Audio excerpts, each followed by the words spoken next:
episode 164. We're going to unpack for our second episode in our Veeam 2024 Data Protection Trends Report. We're going to click into more of the data. We're going to unpack a little bit more about what this data is, where you can get it, and then our take on it. But Jason, before we jump in, we should invite everyone to give a shout out on either of the 4 platforms that we're actually quadcasting on, where you may be tuning in from. We'll hit the global map a couple times to see where people are viewing live. Of course, we're available for replay. We get literally thousands to check out the replays in the coming days after we go live. And of course, if you have any comment, etc. So, Jason, without further ado, this data protection trends report, not a Veeam commercial, is it? Not a Veeam commercial. So while folks are telling us where they're from for today's live stream, let me tell you where the data is from. So if you look on that right-hand side, lower right-hand corner, you can see that each year, Veeam uses third-party research firms. They go out to their panels. So these are not Veeam customers. In fact, I guess statistically, we assume roughly 12 to 13% our market share are represented, but so are those folks from Dell and Veritas and Commvault. And I don't know, does Rubrik have any customers? Anyway, so wherever they're from, those folks are signing in to their research firm, and what you're seeing on that right-hand side is enterprises, right? So about 31% are 1,000 to 2,500. Another third of them are up to about 5,000 employees. Another chunk, about 1 out of 5, are in the 20,000 employee range, and then just short of 1 out of 5 is in the 20,000 and more range. Anyway, my point being, this is an unbiased panel. The only thing that we know about them is they are all IT leaders or IT implementers responsible for the data protection strategies for their enterprise organizations. And so there are a bevy of questions around their top line trends, what caused their outages, what are they looking for long-term in digital transformation. We're going to talk about some of those things today. And then, of course, this is a 4-part series, 6-part series. We've got 4 left to go. Looking forward to sharing that with the rest of the folks over the month of February. So yeah, that's where we're at. Yeah, brilliant, brilliant. And you know, the fact that we've been doing this for literally half a decade, 5 years, a lot of great history to unpack and to draw from, 13,000 or more data points in some cases. But today, arguably, Jason, I don't want to ruin it because the other 4 episodes matter, but honestly, some of my favorite data in the entire report we're going to unpack today. Yeah, so shall we get into it? So let's take a look at the first one. So I think one of the most interesting questions that we always look at is what drives change? And actually, I take that back because I may have clicked a little quick.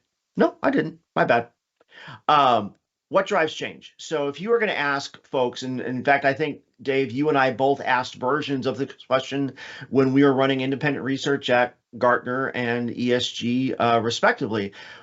Why would you look for something different, right? And so what you're looking at here, the long lines on the right are choose all the reasons that you might be looking for a new solution.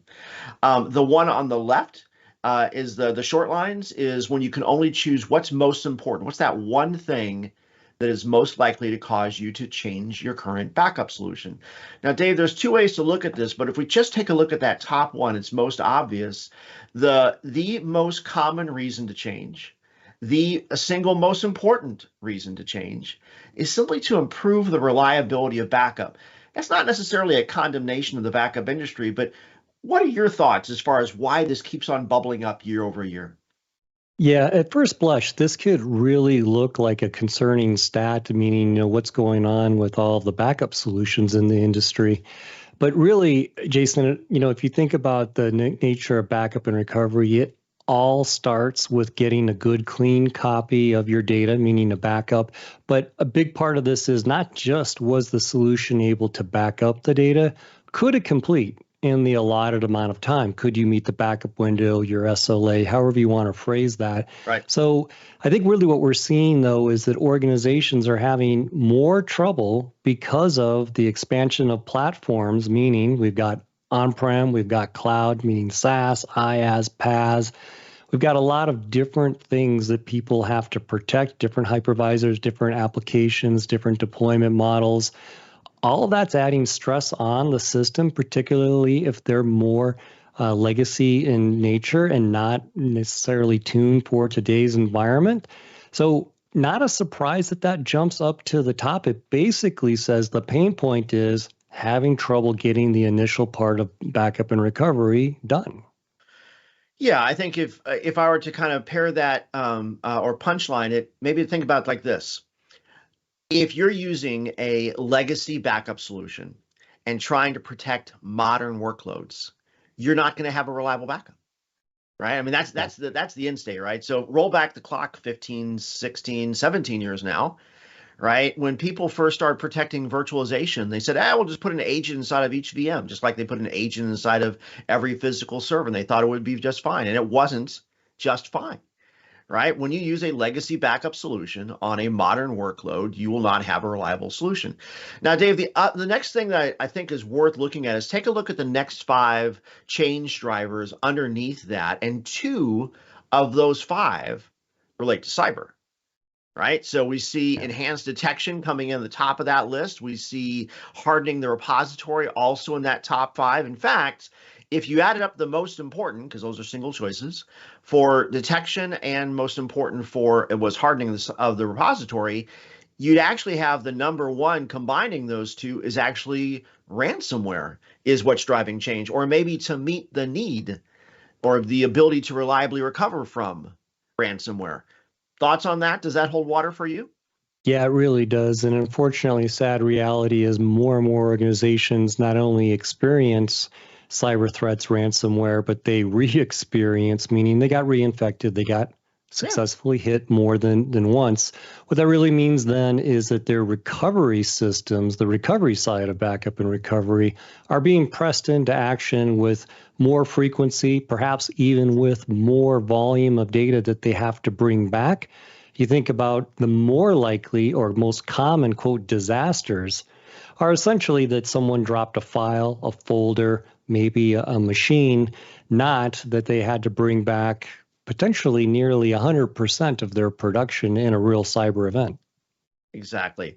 You know, it's worth pointing out one last thing on the chart before we go back to take a look at what's next in the program, and that is that folks will often scan the list and notice that economics is coming in near the bottom this time. Now, let's be very clear. In every IT organization, we know that folks are being asked to do more with less, right? Now, last week we did cover data protection budgets are growing disproportionately to the rest of the budgets, but there is still a pinch on that. What I hope folks take away when they look at the fact that economics is near the bottom does not mean it's not important. What it means is if you're not getting reliable backups, if you don't have a solution that addresses ransomware, the fact that you're saving money isn't important, right? You know, you can't just say, hey, I want to buy an unreliable car because it's cheaper. Right? That is not an interesting scenario in 2024. So let's just make sure that we're clear on, reliability, ransomware driving it. Yes, folks want to change their economic model, but it's got to work better first. Amen? Yeah, absolutely. That's 100% spot on. Money always matters, but quality of service matters more. Right. So with that in mind, looks like the map has been blowing up on us. So shall we take a look at where folks are coming in from today?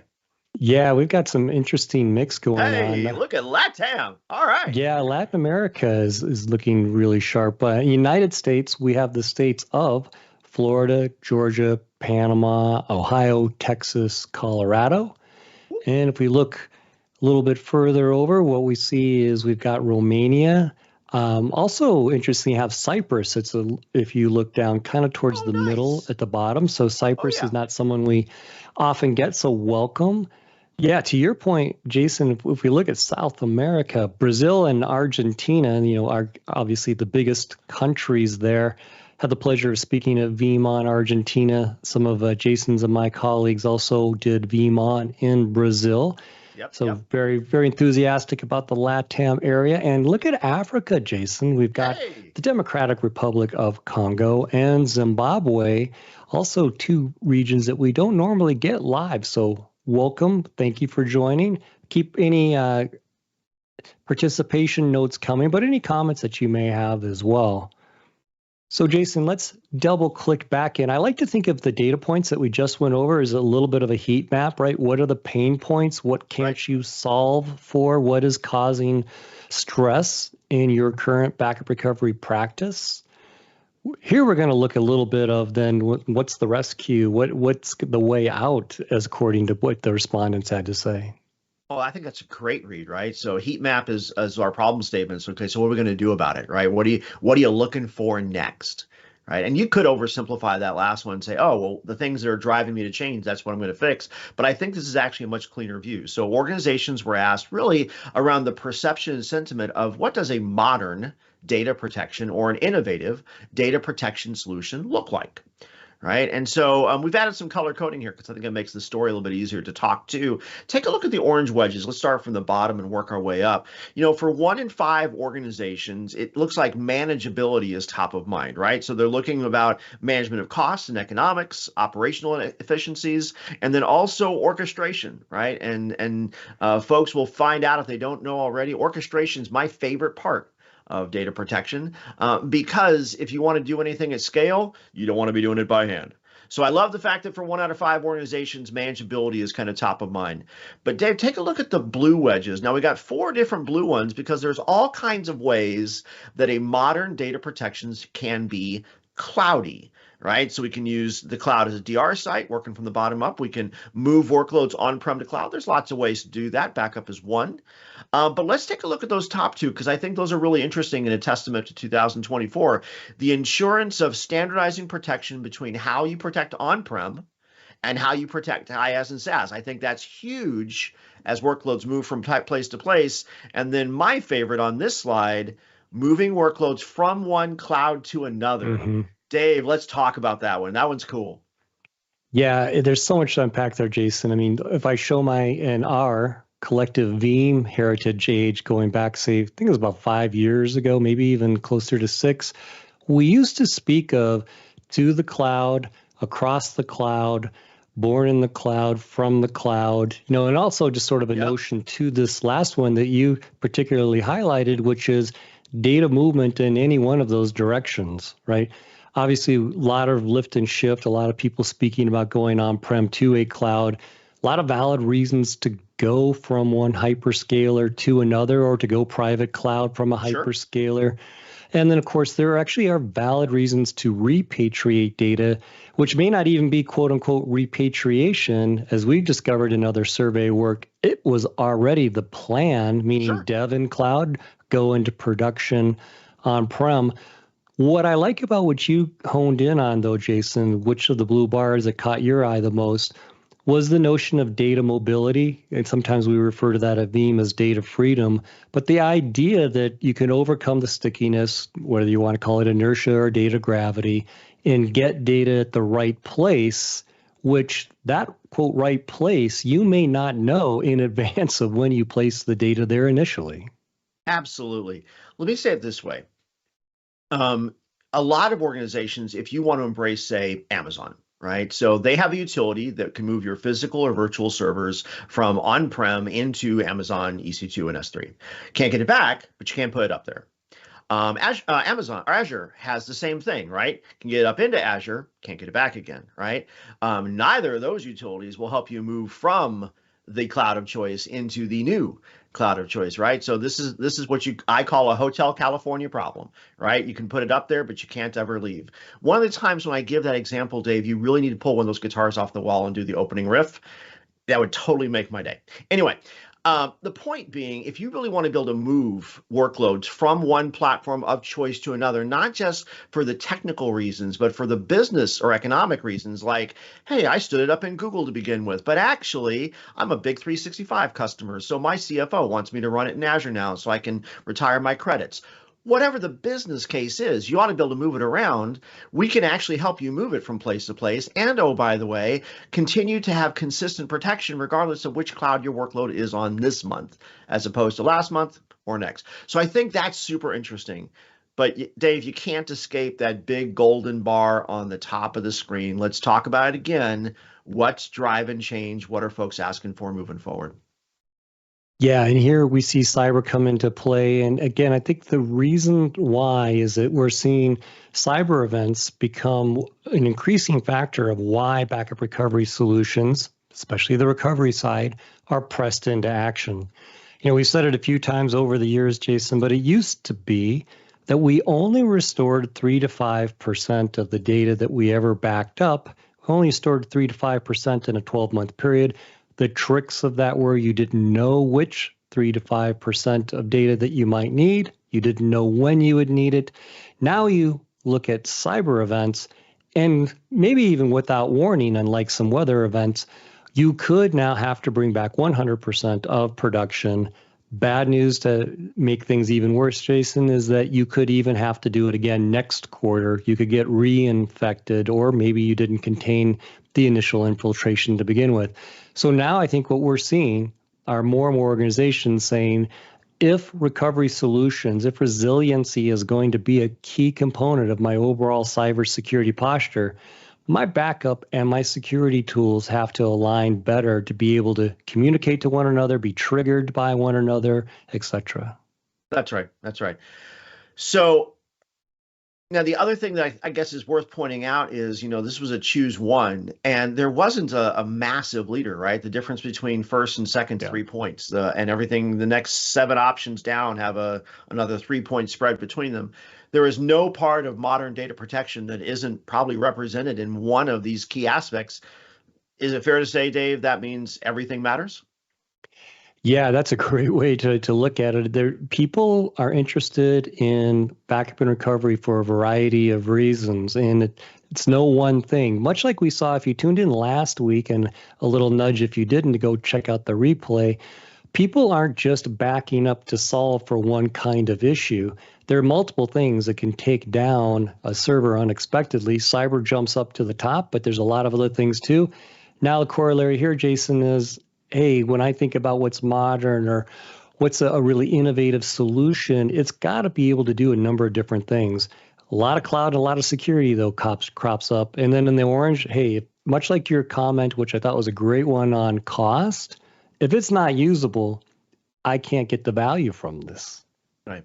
I had a great conversation with one of our field CISOs earlier this week, and one of the things that he talked about was, while ransomware is easy to think about as a single concept, as organizations continue to add more and more clouds, it so dramatically increases the potential attack surface. I don't think that we should think about these things as exclusive of each other. There's ransomware as a scenario, meaning how do we make sure the tools are integrated, but then respecting the fact that every workload that you're willing to have production data trusted in needs to also be able to have cyber tools being able to detect, remediate against that workload as well. And so as the number of clouds increases, the imperative for having a holistic approach for data protection that integrates with holistic data security becomes even more paramount.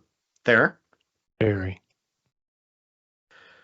Okay, well, looking at the clock, it's about 20 after. So do we want to revisit the map one more time? And then I think we've got one more data point to share on the data protection trends for today.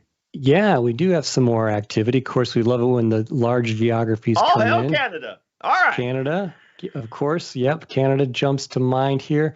Additional United States of New York, California. Also, you'll see, though, Jamaica has come in, which is not a typical ad for us. Nice. So welcome to all the folks there. And then if we look across the way in Europe, we see France and Portugal have also come in. So great shout out there as well. And I don't see which country it is. Chime in. It's always a good day. So yeah, welcome especially to them. Yeah, I thought that it went quick, but I think that, South Africa as well. So give a big shout out there. All right, so one more data point we want to unpack for you. I like this one. I think it's pretty telling, and it is related to what we've been speaking about. So let's start with the bottom. So organizations were asked, what challenges are going to get in your way for digital transformation? So Dave, can we take a minute? And I know you are Mr. DX, right? Let's talk about what is it? Why is digital transformation so important to so many organizations? And then let's take a look at what these IT leaders expect to be the impediments of that for this year. Yeah, when we first really became in the throes of the global pandemic in roughly early 2020, a lot of businesses had to pivot their customer interaction models, the way that they even did business with partners, et cetera, in order to keep operations going. Just Yep. think of a typical store where you may have driven to in the past, and all of a sudden you couldn't go inside of the store. So Right. things like having a mobile application potentially, or having an online experience of some kind where you could order things and either go pick them up without having to go into the store or have them delivered to your house.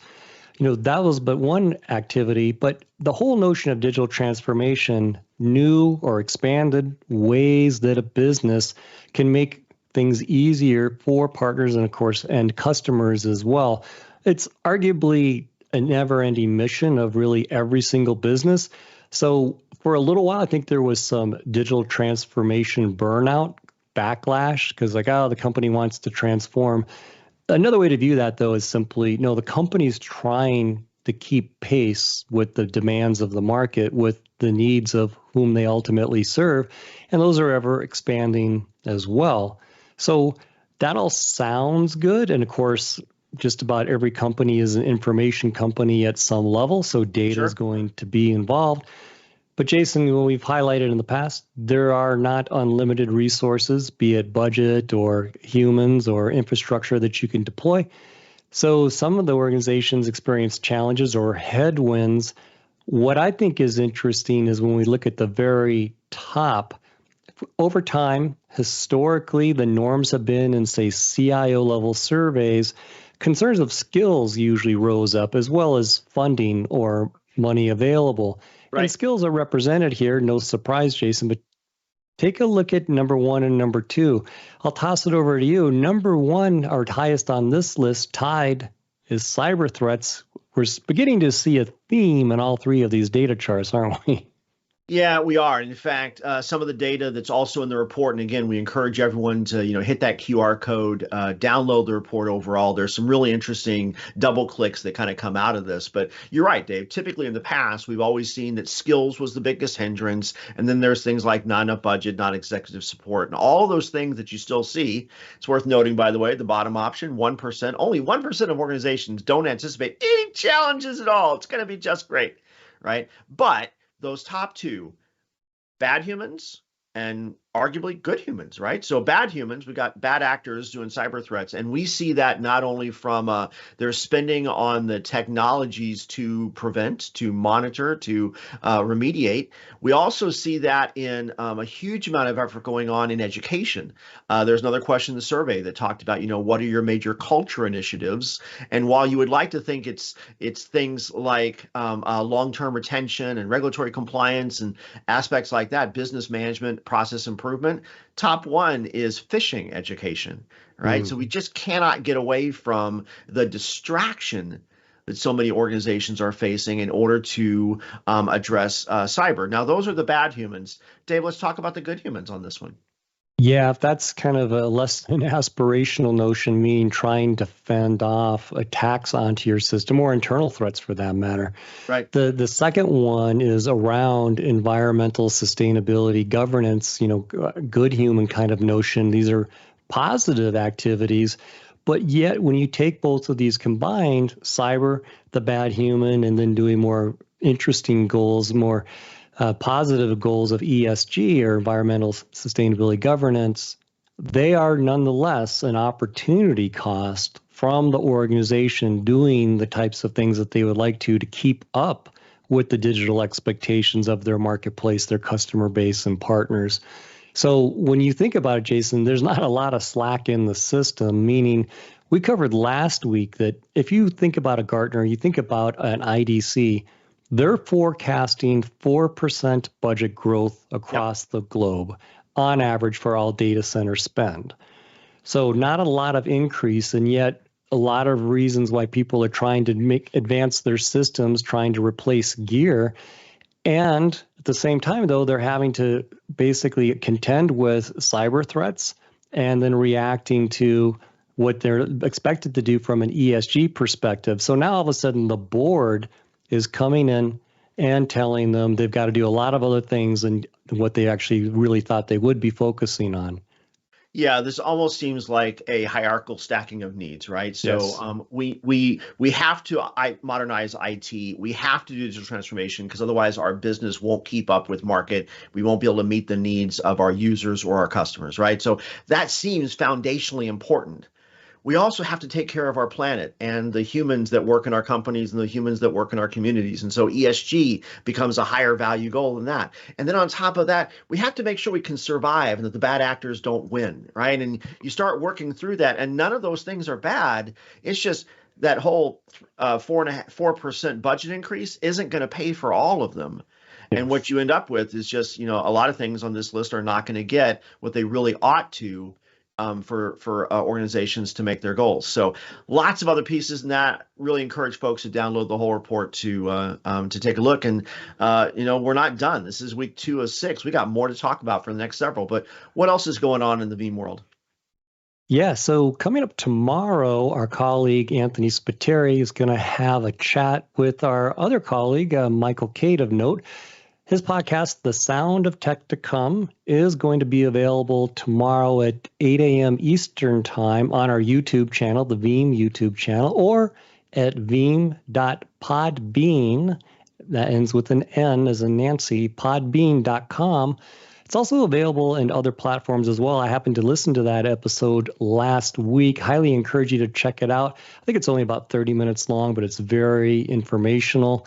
It's the first of the episodes to debut this year, 2024. We'll be talking AI as well as what's going on in the world of Broadcom with the acquisition of VMware and Kubernetes. But then thinking back on our live stream platform, Jason, this Thursday, we've got Rick Vanover, Kirsten Stoner. They're going to be detailing easy tips for cyber resilience, specifically for small and medium businesses. Easy tips, 5 easy tips actually, for SMB cyber resilience. And then 1 week from today, I'm going to be doing field research on a beach in Mexico, but Jason and one of our colleagues is going to be going to episode 3 of our Data Protection Trends Report, double-clicking on some of the interesting takeaways and data points from our hybrid and multi-cloud research and what are the strategies around hybrid cloud, multi-cloud going on in the industry. Until then, we spent so much time talking about all the negative things in cyber. Yeah. I'm looking forward to having a positive discussion about all the fun clouds, but what it means to be successful in them. So next week will be fun. That's a really good point. I like to say it's good to be optimistic, but it's really important to be realistic. So we had to cover some of what we did today to make sure you're educated or having the right levels of conversations internally in your data center, your cyber resiliency practice. But more aspirationally, more to click on starting next week. Always encourage everyone to check out the full report. You owe it to yourself to get educated. Until then, thanks so much for tuning in. Stay safe, stay positive, and we'll see you on the next episode. In a world of increasing cyber threats and smarter cyber criminals, be radically resilient. Introducing Veeam Data Platform 23H2 Update, built on Zero Trust architecture and with AI-powered threat detection, proactive threat hunting, SIM systems and ServiceNow integration, and Yara content analysis. Plus, Veeam's new Threat Center helps identify risks to your environment in a simple, powerful security scorecard. The Veeam Data Platform includes backup and recovery, monitoring and analytics, plus recovery orchestration. Learn more at vee.am/what's new and achieve radical resilience.